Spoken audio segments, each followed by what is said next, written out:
So good morning, everyone, and thank you for coming.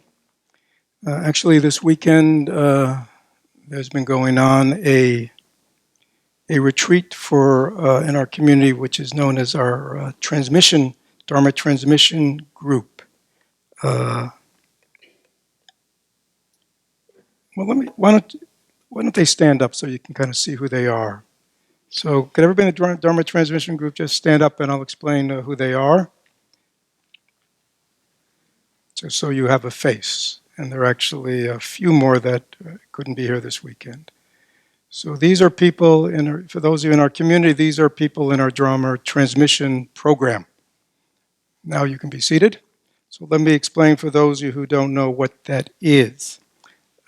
Basically, several years ago, this is actually year 2 for the program, there was a felt need in our community because of its growth and development uh, that even though the Dharma teachings and practices have been presented for many years now, it had never been done in a very systematic way, targeted to a specific group of people, and it was felt moving forward for the future of our community that it was important to have a group of people that are more deeply trained in the Dharma, so to speak, in the teachings and the practices. So about little less than 2 years ago, I put out a letter to our community about this 5-year Dharma transmission program and what it was going to be about, and set forth the criteria. Some of the criteria was they had to be willing to devote 2 hours a day, an hour of meditative practice and a matter of study. They had to be involved in 4 retreats, these weekend retreats a year, monthly colloquiums and teas and individual practice opportunities. They had to go on solitary retreat for 5 to 7 days a year, uh, and they had to be under 60. Because we're looking to the future. And even though we have many wonderful people here in our 60s and in their 60s and 70s who are really functioning as key roles in our community, uh, we were looking, down the road. And because we are often teaching here in permanence, and we know that old age and death comes to everyone, we have to plan accordingly. That our current generation, including myself, will not be here forever. So we are now in our second year, and we have a curriculum, a curriculum of study and practice, sort of what everybody is following, and so therefore, the focus, part of the focus for these past months, and the focus for this retreat has been on, and let me just say Buddhist psychology. For those of you who have an interest in Buddhist teaching, it has to do with what's called the Yogacara school of Buddhism and Vasubandhu, this wonderful Indian Buddhist teacher from the 3rd or 4th century. So his teachings on the 30 verses, many commentaries on it. So that's what we've been up to this weekend, and it's still ongoing through today. But I want to talk with you a little. Yes, you can't hear me.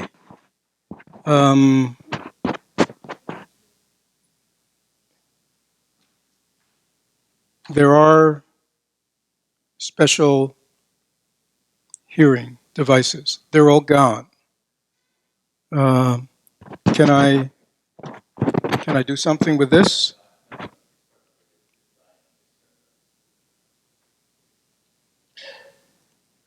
Can only do our best. Is this any better? Is this any better? Can't hear. I don't know.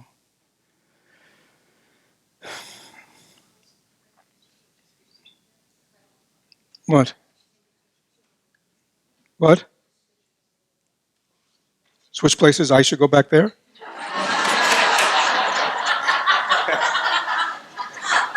What? I'll probably come up here. All right, they're making arrangements back there.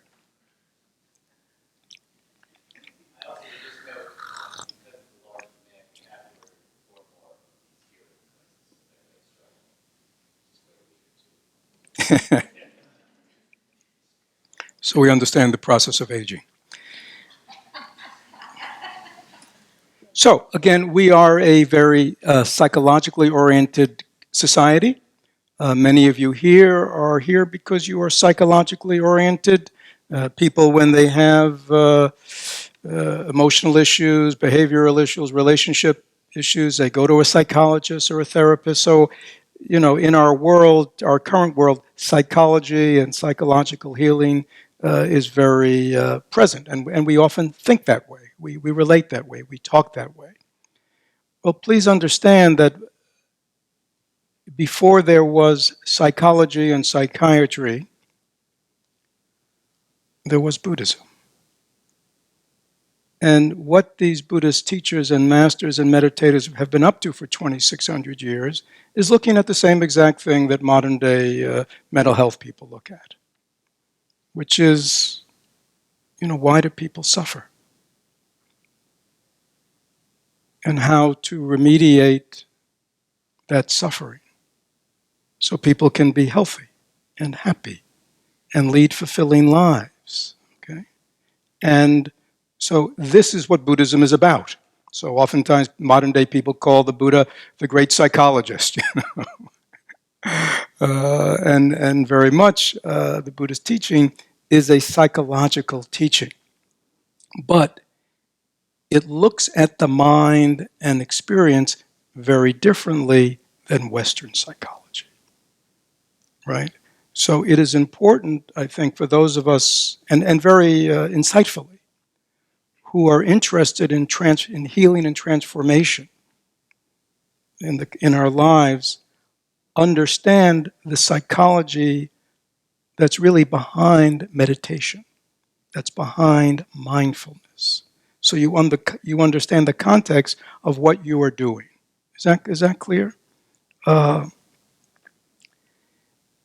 Because for most of us, we live sort of, we might say, from here up. Okay? And that is the way we relate to life. We see, we hear, we smell, we taste, we feel, sense in our bodies. Those are the 5 senses of the body, right? But if you think about it, how do you know the world? I mean, how do you even know there's a world out there? You see it, you hear it, you smell it, you taste it, and you feel it, right? I mean, those are the windows to life. And we're all human beings, that's what we do. Right? Those are the 5 senses. And they all have their individual function. Right? Eyes only see. They don't hear. They don't smell. Ears don't taste. Okay? I mean, I'm going simply, but please understand. So we have these 5 senses, and they're all just endlessly what? Bringing in sensory information. Right? But again, the only reason we're even here today is because you can see me, hopefully you can hear me, and you drove here. It's all sensory, okay? So the major way that we relate to life is through our 5 senses. Just nod your head so I know that you're with me, okay? And I'm serious, because if I do lose you along the way, because we're going to go on a little journey today, all right? But the journey is into this. Okay? This meaning just what's really going on right now, okay? So we all know we're here because we have 5 senses. Is that clear? That kind of grounds us in some kind of reality. Now, there is in Buddhism a 6th sense, and this is called it's mind consciousness, but it has a specific meaning, okay? So we also have this capability of thinking. Everybody know what I'm talking about? Thinking. And we think about the things that our eyes, ear, nose, right? That's the stuff we think about, right? You don't think about anything else. You've had to have seen it, heard it, smelled it, tasted it, or felt it to think about it. Okay? So your five senses can only do what they do. But the mind consciousness is much more significant because it can not only think about the things it wants to, it can think about anything that's going on in the five consciousnesses, the sense consciousnesses. Okay, just keep nodding your head or shaking your head. So this thinking mind, right, is very beneficial. It helps us, hold a job. It helps. We think about things. We analyze. We plan. Right. It has very good functions. Right. Is everybody clear? So that's kind of the upper level of the mind. Right. We sense and we think. Where's the problem? Why are we here today? If it was that simple. See, there's something else going on here, isn't it? Right? Like issues, like stuff, like the past, like, you know what I'm talking about? Okay. Now, what the Yogacarans tried to understand, where is that? Because that, like, I can be aware of my five senses. I can know the world through my five senses, and I can be aware of my thoughts and my feelings and my perceptions, my emotions, right? But like, where are these issues coming from? Where's this stuff coming from? Where's this anger coming from? Where's this fear coming from? Where's this love coming from? It seems to be coming from somewhere deeper. Deeper meaning we're not conscious, but all of a sudden it's there. Is that clear? Okay. So the tools of meditation were used to look more deeply into the mind. Because it also, again, these were not research psychologists. Okay, these were Buddhist practitioners. So they were doing this in the context of a spiritual path. Because the goal of the spiritual path is to awaken, to be liberated from suffering, liberated from delusion, right? To only have wholesome qualities in the actions of body, speech, and mind, and to free ourselves of all the unwholesome ones, right? So everyone here might have noticed, why is it that even though you read the spiritual texts, even though you listen to the spiritual talks, even though you talk with your friends about spiritual matters, and even though you set your intention or aspiration to live a different life, right? Why is it that 5 minutes after setting that intention or aspiration, you're still living the same way? Right? You get up in the morning, today I'm going to be mindful. Right? I'm going to be mindful all day. I read it, I heard it, sounds great. I had a few seconds of it in my meditation. I'm going to be mindful all day. And 3 hours later, you remember what? Gee, I knew I forgot something, right? See, the Yogacarans were saying, why does that happen? You see? And what they noticed was that with these 6 consciousnesses, the five senses, and this mind thinking consciousness, that they are consciousnesses that are interruptible, right? So in other words, I'm looking at you, right? And I'm seeing, but I close my eyes. What happens? I don't see you anymore. My seeing is interrupted, right? My hearing can be interrupted, right? So in other words, I can be looking and not paying attention to what my ears are hearing or what I'm smelling or tasting. Is that clear? So all the senses are interrupted, as well as we go to sleep. When we go to sleep, what happens? All our senses stop functioning, at least consciously, right? As well as thoughts are coming and going. Anybody notice that? Everybody here was meditation this morning? What did you notice about your thoughts? Continuous, same thought?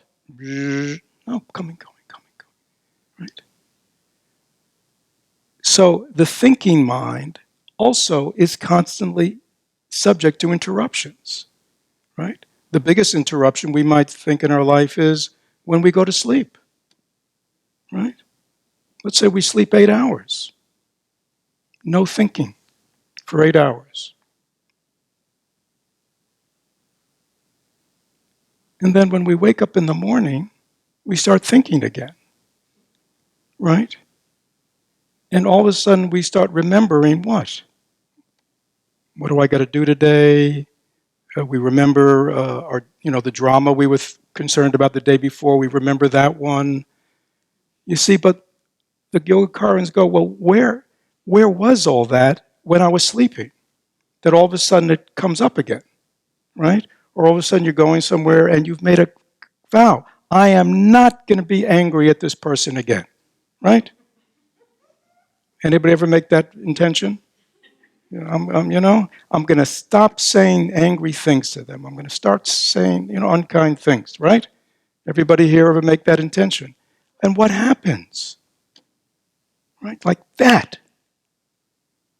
You're back into it. Well, where was that anger during all those times when you haven't been angry? Did you see what I'm saying? Can you think this is a very practical issue they were dealing with?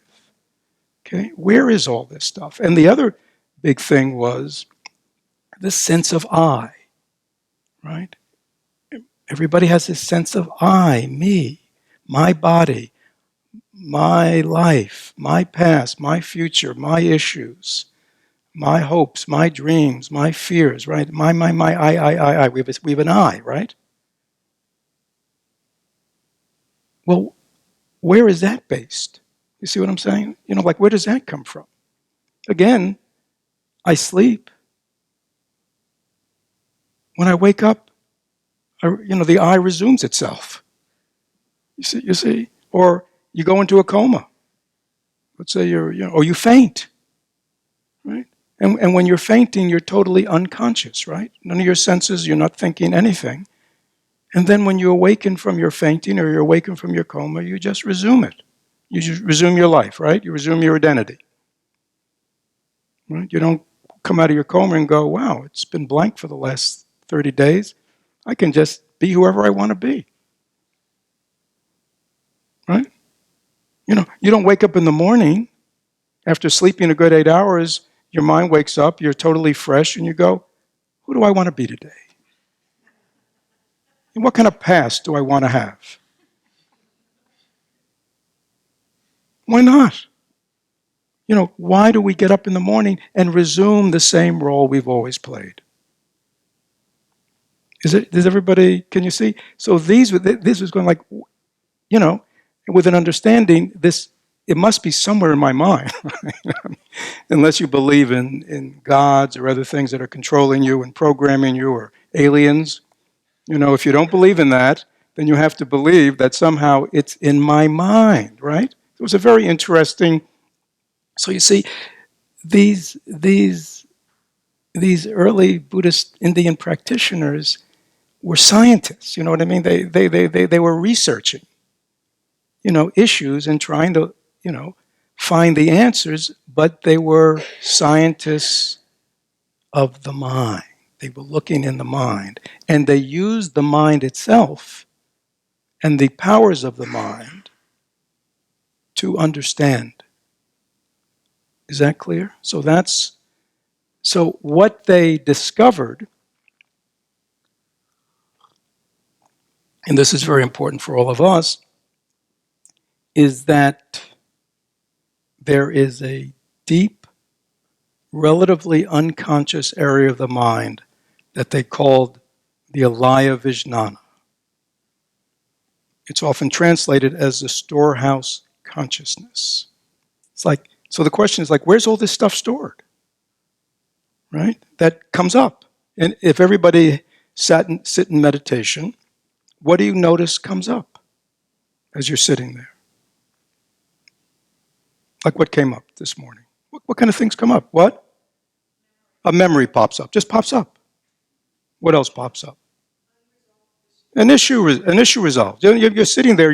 This wasn't your plan this morning to come in and meditate on your unresolved issues, right? But you see what I'm saying? All of a sudden it comes up. All of a sudden a memory from your past comes up. All of a sudden, what else comes up? An emotion just comes out of nowhere. Things to do today, right?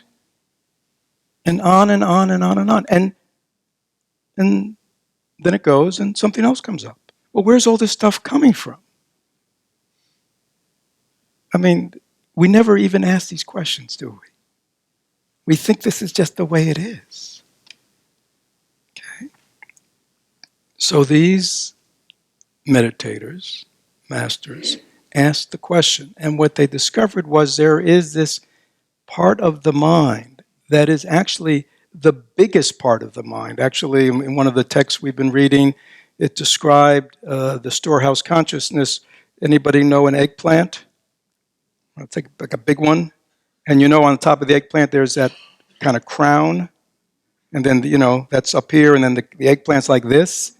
Well, the crown is our upper six consciousnesses. Okay? The eggplant is our storehouse.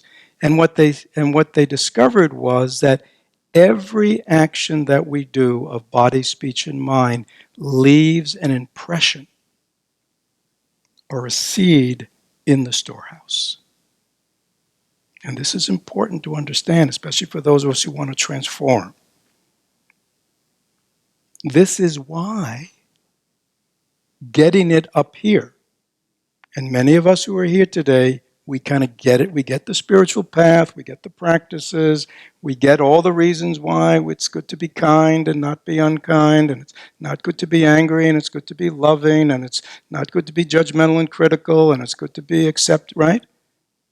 We get it up here, but why doesn't it manifest immediately? Right? I read the book. Shouldn't I? Right? I set the intention. Doesn't that mean from now on? Why do people find themselves often disappointed in themselves, frustrated, right? Because they get it here. You remember the eggplant? They get it here. But this is the repository of our past, of everything we have thought, said.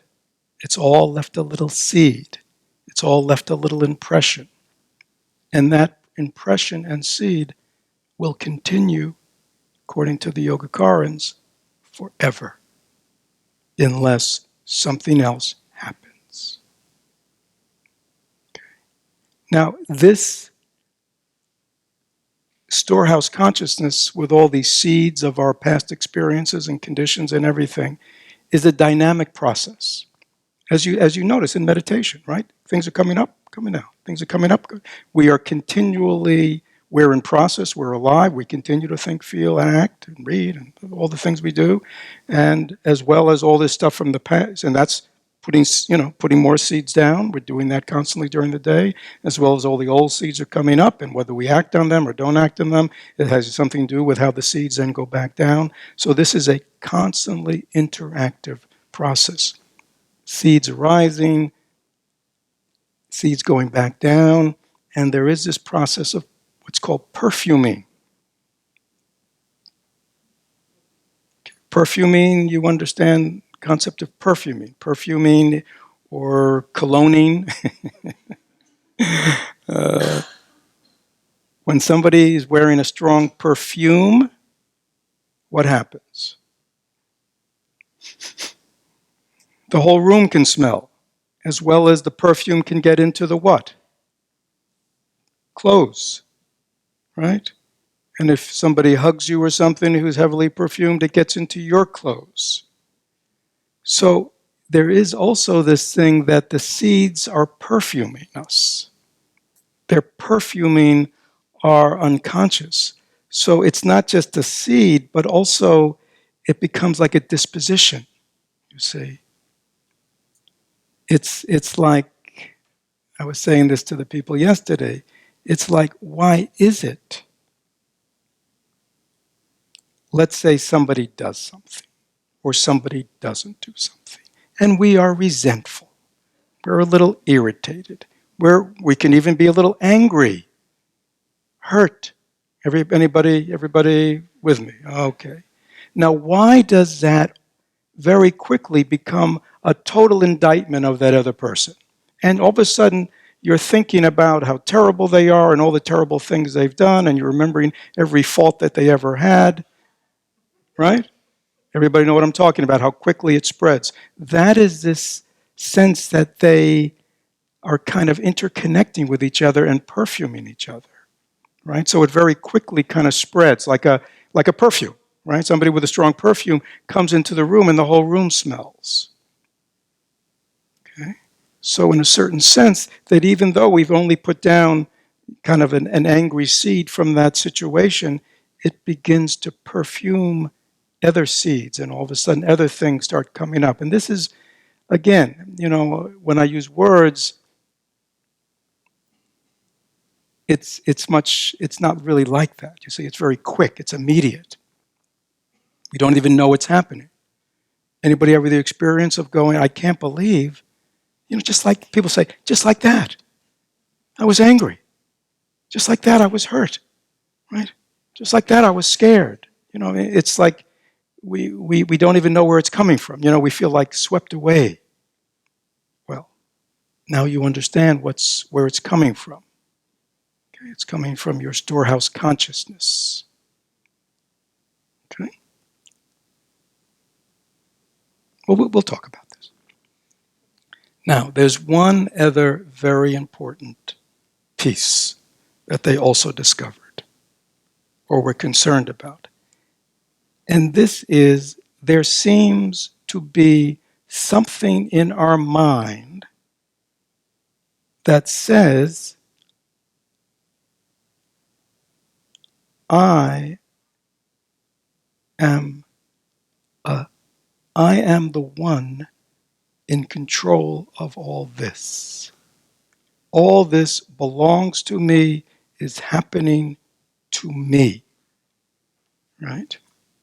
And so this part of the mind that's sort of in between the upper levels and the lower levels is called manas.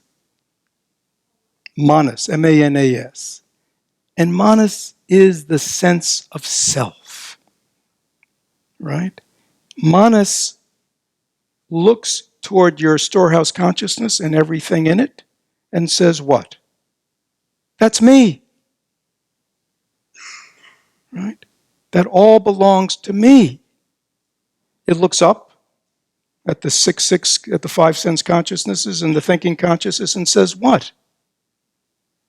This is me. It all belongs to me, right?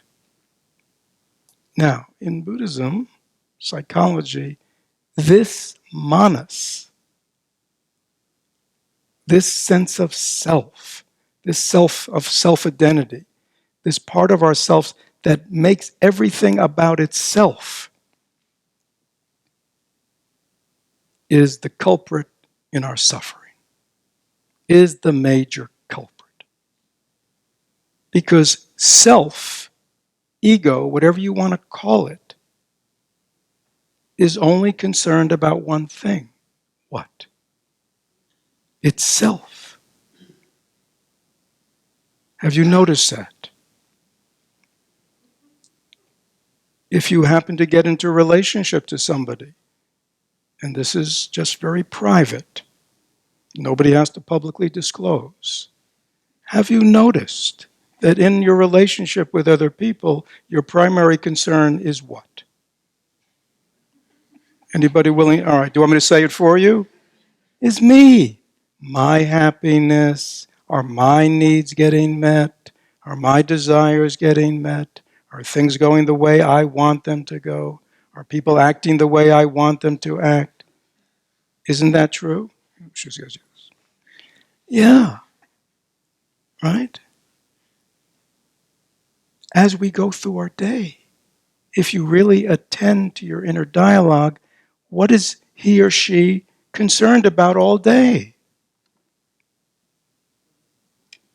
Me, right? Right? I mean, you're not concerned about other people's to-do list, are you? No. You're only concerned about how am I doing on my to-do list.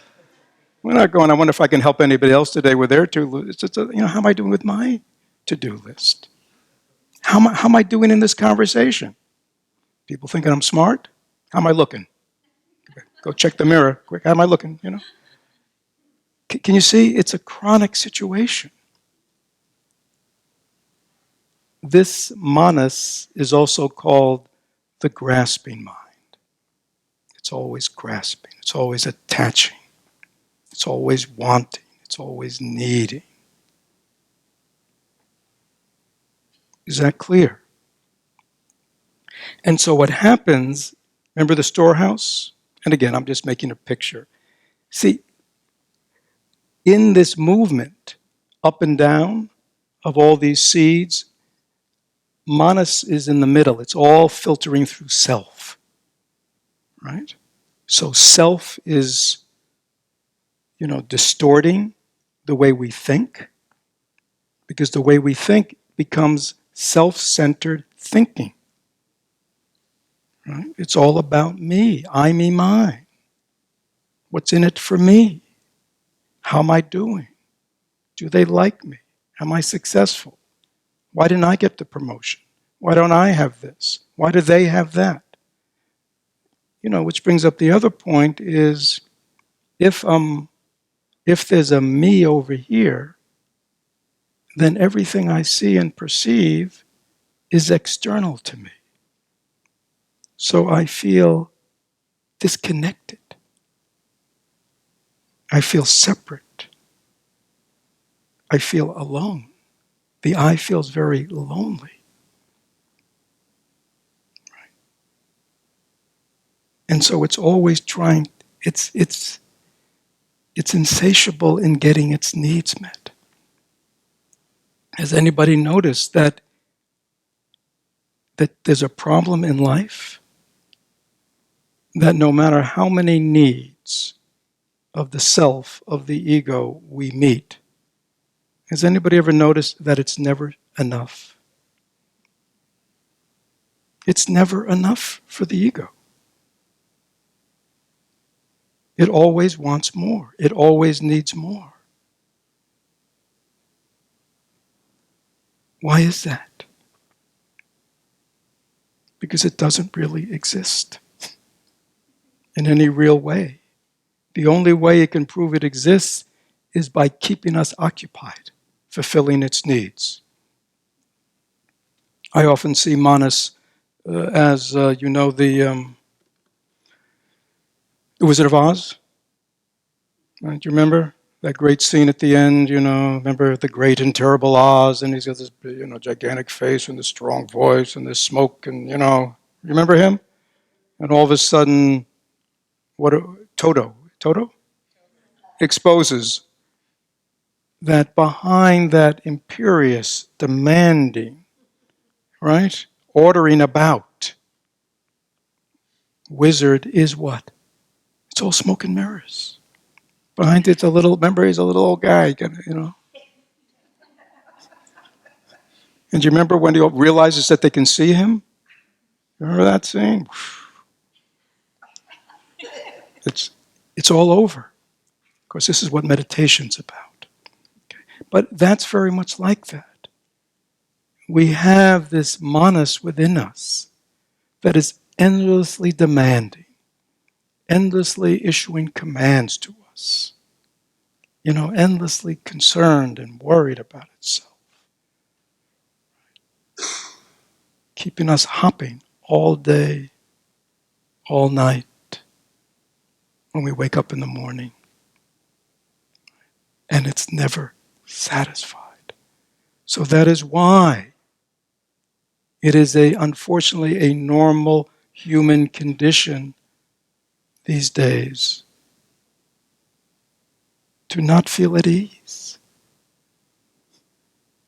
to not feel a deep sense of ease within oneself, to not feel whole, to not feel complete, to feel again separate and alone and lonely. Even, right, they talk about, loneliness in the crowd, even in the midst of the crowd, even in the midst of relationships. It's never enough, is it?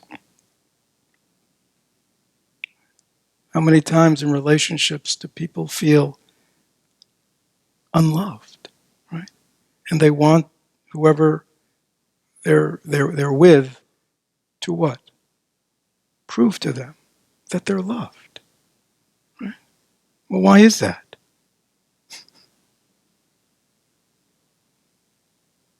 Manas, never satisfied. Needy, needy, needy.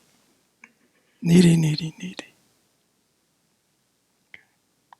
So, manas is this unconscious part of ourselves that's running the show. And unfortunately, as I said, the show, because it's a clinging, it's an attaching, and it's a diluted consciousness. It's only creating problems for us. It is the source of our suffering.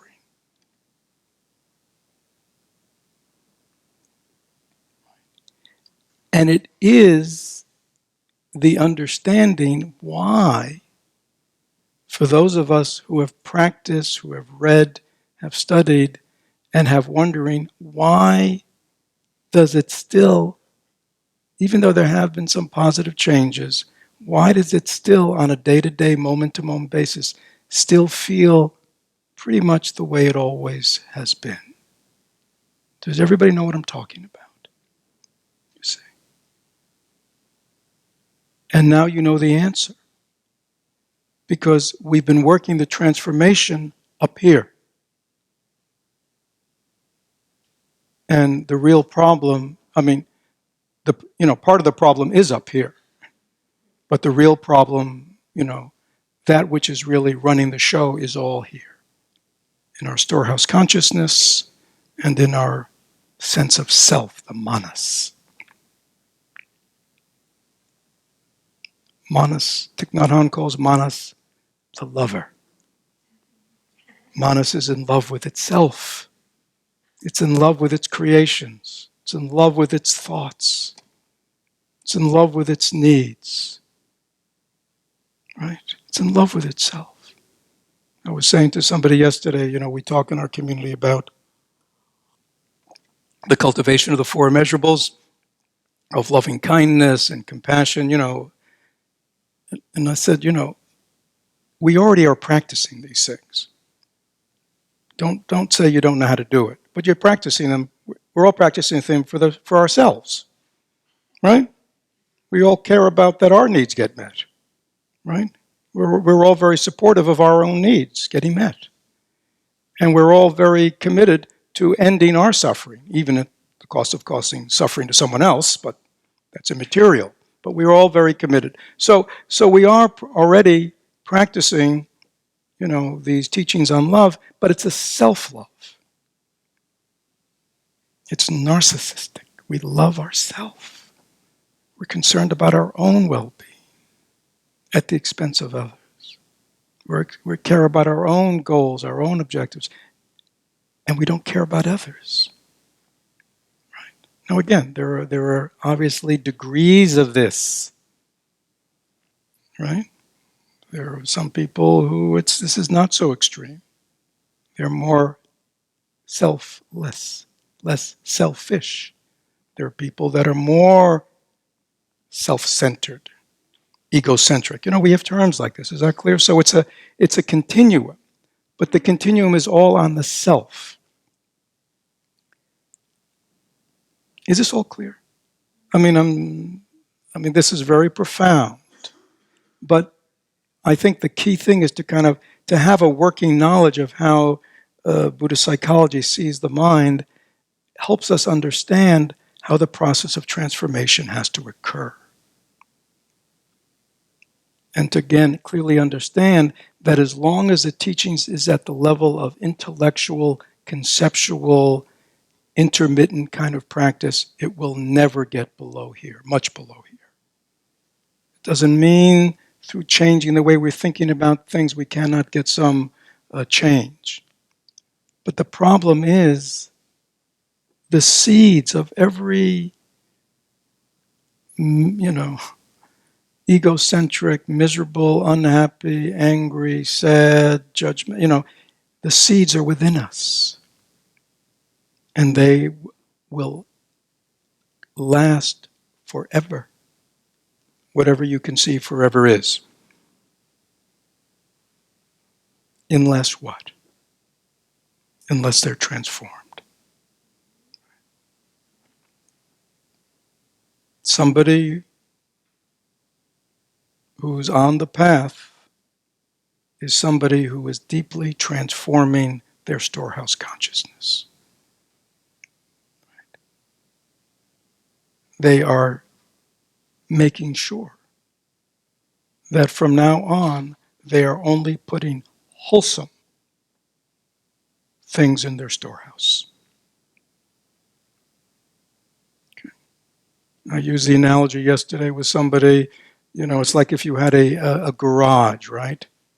And you've just been filling it, you just were one of these compulsive people who go to garage sales, and you've just been filling the thing with junk, which is primarily what you find at garage sales, right? Somebody else's junk, right? And, you don't really need it, but it was a good bargain. So you bring it home, and where do you put it? In the garage, all right? And over the years, you now have what? A garage storeroom filled with junk, garbage, right? You see? And then one day you go through a process where you learn about there are things of higher quality, right? So you change. From now on, I am not going to go to garage sales. I'm going to go to estate sales. And I'm going to buy things of higher quality, right? So you now have higher quality objects, and now you're beginning to put them in your garage, right? Now, unfortunately, and this is what many of us are doing, we're going, well, I am making some changes. I am being a little kinder, a little nicer, a little more patient, right? And those are creating, right? Those are good seeds, right? And they're going down there into our storehouse consciousness. But we think, or we don't realize, right? It's like putting 4 estate sale quality objects into a garage filled with thousands of pieces of junk does not really significantly change the quality of what's in the garage. Is that clear? So this is our problem, you see. This is why we often get frustrated. That we go, well, I'm really changing. I'm right. I'm trying to be kinder. I'm trying to be more patient. And right, why does this stuff still kind of really run me? It's because we have not understood that the transformation has to go at this deeper level. Is that clear? Is it a little warm in here? It may be just lower we have a lot of people.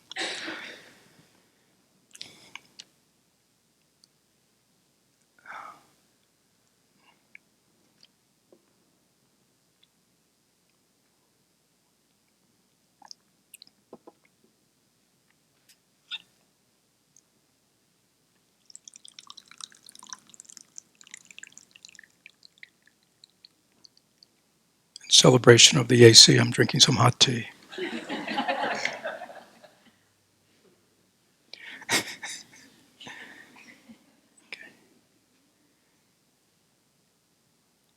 You know, in the Buddha's teaching going back thousands of years, there is always this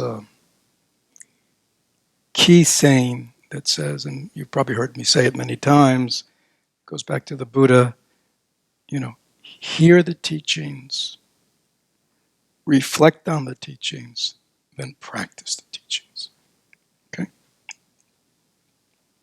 And this is talking exactly to what we're talking about, right? When we hear the teachings, when we read the teachings, when we listen to the teachings, it's here. Okay? Now that's good. I mean, that's where it begins. So, the fact that we have a self-reflective mind and an analytical mind and a reflective mind, the sixth consciousness is good. Let's use it in a good way, all right? So, first, we hear, we read, and we think about a little bit these teachings, these practices. They make sense. Now, then the Buddha says we need to reflect. Reflect is like contemplate. It's like deeper, Yeah, I read about impermanence. I read about sickness, old age, and death comes to everyone. Well, what does it really mean for me? That's my trajectory. I'm going to age, I'm going to get sick, and I'm going to die. You see? And everybody in my life, the same thing's going to happen to them. And it's going to happen to everyone.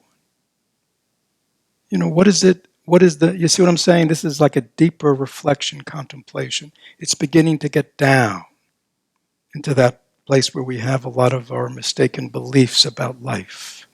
And that's just one example. That one really begins to contemplate and reflect on impermanence. Or in the way that I talked about ego and self-centeredness. That one really, one hears the teaching today or reads about it, their ego, self, and one goes home and really reflects. Is that true? And really looks at oneself and one's life and one's mind. Is that true that my life is dominated and has been dominated by this sense of me that stands apart from everything else and everything is about me? I often say to people, try having an afflictive emotion without a sense of self. You can't do it. If there's not an I standing opposed to you, there's no way that anger could arise. There's no way that fear could arise. These things only arise because of a strongly held sense of self. So we reflect, we contemplate this. So it makes sense to us. So then, and you see, this is, the reflecting piece is deeper. You see, it's like here it's just a thought or a couple of thoughts. Here it maybe begins to become a philosophy of life. It's like deeper. It's like something that now I'm referring to, right? A way that I'm kind of looking at life, approaching life, that kind of begins to make sense to me and also begins to guide me, right?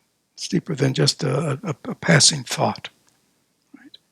And then the Buddha said, hear the teaching, reflect, contemplate on it, and if it makes sense to you, then practice. And it is only, practice is about the transformation of the storehouse. It is about making sure that from now forward, I am doing my best to only put wholesome things into my storehouse. Because I'm going to be very mindful and aware in terms of the actions of my mind, my thoughts, my feelings. I'm going to be very aware of the effects of my words and be very aware of my actions. Because I know, even if nobody sees them, In the privacy of my own home when no one's looking, in the privacy of my own mind that nobody can see. I am continually putting seeds and impressions. I am perfuming my storehouse. Everybody has one. Okay? That's what we're doing. And when we understand that we have this storehouse consciousness, we understand that I need, if I want to transform, if I want to feel different, I want to just have a sense of openness and fearlessness and loving-heartedness and compassion. And, if I want to just I need to change this.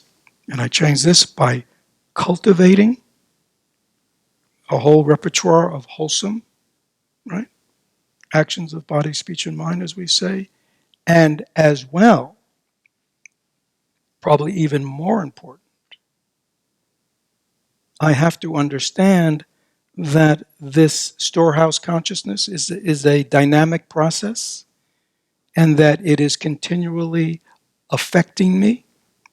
It's continually conditioning the actions of my body, speech, and mind, so it will continue to arise. It's not going to stop just because I came to a Dharma talk today or committed myself to the Buddhist path or whatever path. It's not going to stop. It is a constantly active process. But if we are on the one hand putting these new elements into it continually, and then when this old stuff arises, as it will arise, continually will arise, you can be sure of that. That is just the way the mind functions. It's not like anything is wrong with you. There are many people think something's wrong with them. No, this is just the way it is. We are the product of our conditioning. So when it arises, in Dharma we say practice begins with the second thought. Is that clear? The first thought just comes up, right? Is it, it's not like you set about to get hurt or angry or sad or scared. You know what I mean? It's just boop. Okay. But if you are now cultivating a meditative life and you're cultivating mindfulness and concentration, now what you can do is what? You can be aware. Anger has arisen in my mind. Anxiety has arisen in my mind. Despair has arisen in my mind. Frustration has arisen in my mind. Resentment has arisen in my mind. Critical thinking has, you know what I mean? You're now aware of it. You label it. And you know it's what? Unwholesome. So mindfulness also implies we have a criteria now. We know what to be mindful of. We're mindful of the unwholesome and the wholesome when they arise. So we can't stop them from arising. This is not about repression or suppression. But what we can do is when they arise, right? First thought we can't control. The question is, and this is important, people understand, as practitioners, practice begins with how you relate to whatever is arising. We can't control the arising. Right? Many people think spiritual life is about controlling everything. Got to control this mind of mine. Got to get rid of this stuff. Right? People talk like that. It's almost like they want to shoot themselves, or at least shoot that part of their mind. How do I get rid of that thing? You know what I'm talking about. So it's not like that. It's like when it arises, no matter what it is, that is afflictive, that is unwholesome, you see it, you're aware that it's arising, and then you do something different than you've done in the past. Is that clear? If you don't, if you just attach to it and go with it, things will never change.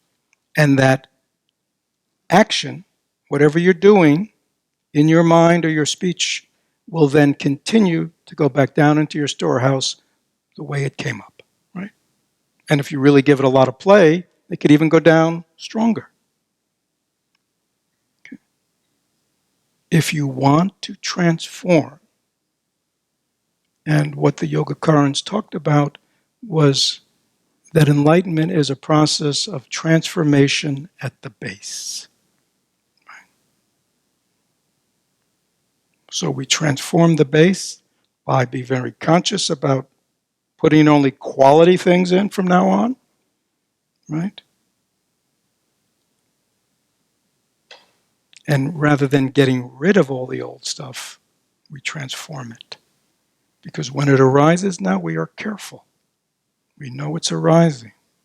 We don't give it any play, or we do something different, right? Rather than giving vent to anger, anger is based on not understanding. It's based on control and manipulation, wanting things to be different, wanting people to be different, wanting people not to do what they're doing, not to say what they're saying, right? What if we replace that anger and that angry interpretation of what's going on with understanding? Such as what? That person is suffering. That's why they're doing that. They're suffering. Only a suffering person would say or do something like that. So we generate compassion. Or we generate understanding. You know, that person is the product of their causes and conditions just like me. They don't know better. Right? So we're more patient. We're more understanding.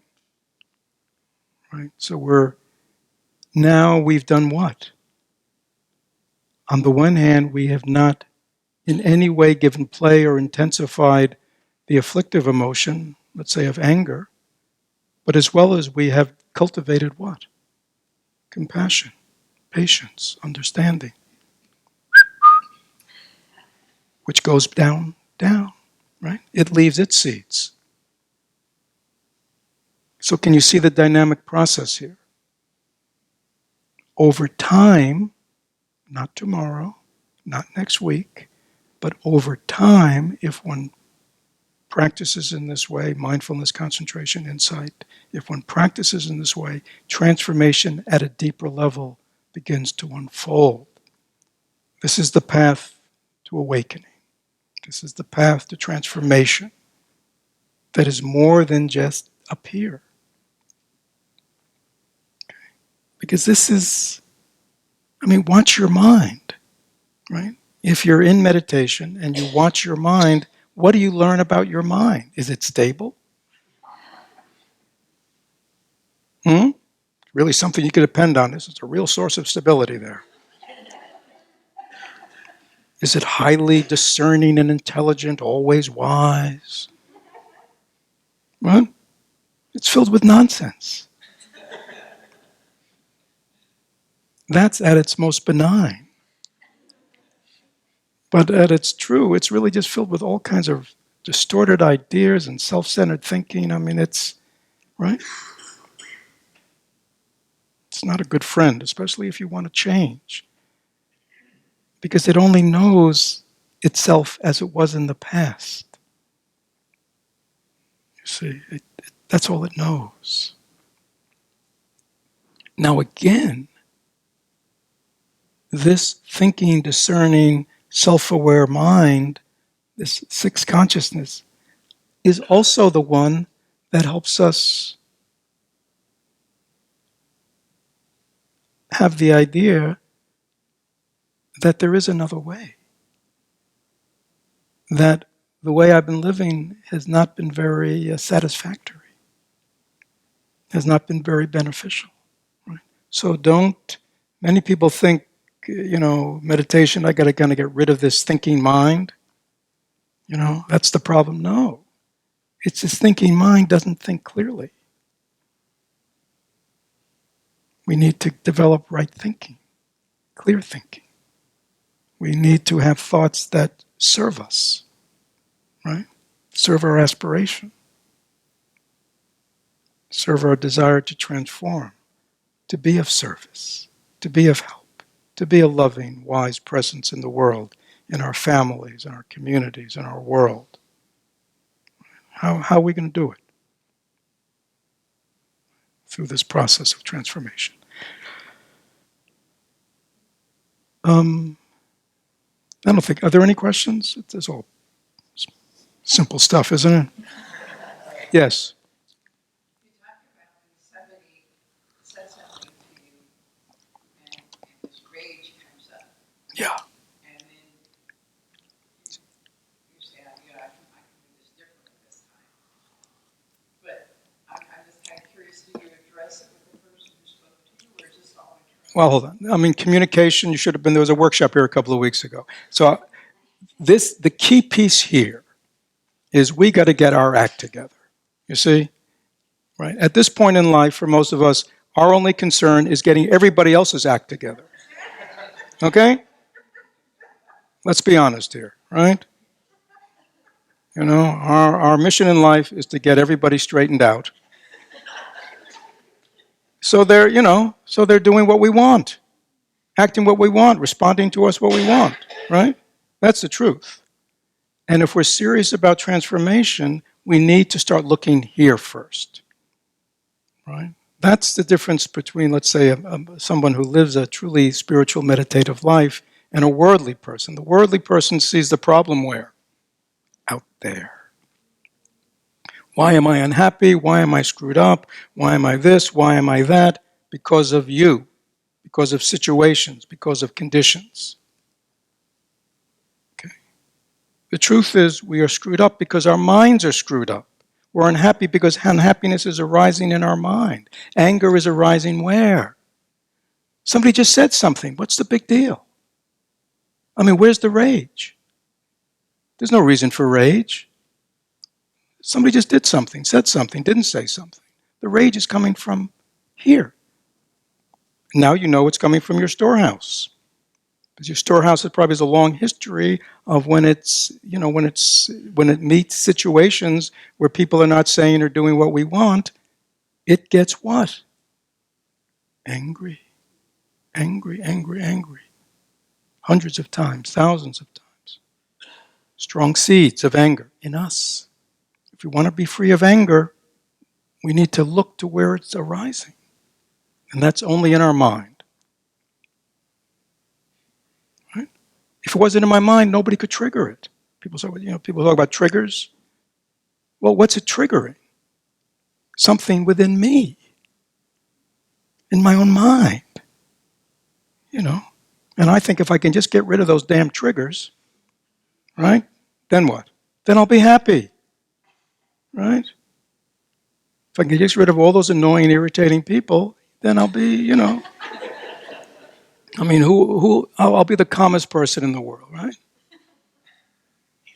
It doesn't work that way. So good. We'll stop now. Yes. Just a quick one, because we're...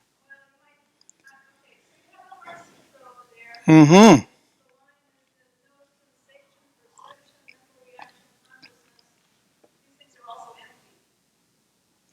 Yeah, that's another Dharma talk. First, the first step is to recognize what we have. Okay. Later on is to really go deeply more into the nature of what we have. But the important thing first is to understand we have this storehouse, we have this manas, and it's the source of our trouble. And understanding things more deeply is only in the service of facilitating at a deeper level that transformation. But the transformation also has, I hate to tell it to you, but even if you're profoundly enlightened, you still got to clean your house. You still got to do the dishes, right? You still got to clean out the storage. It's filled with junk, right? Thich Nhat Hanh calls it garbage. We need to compost our garbage. If we don't compost our garbage, what happens? We'll end here.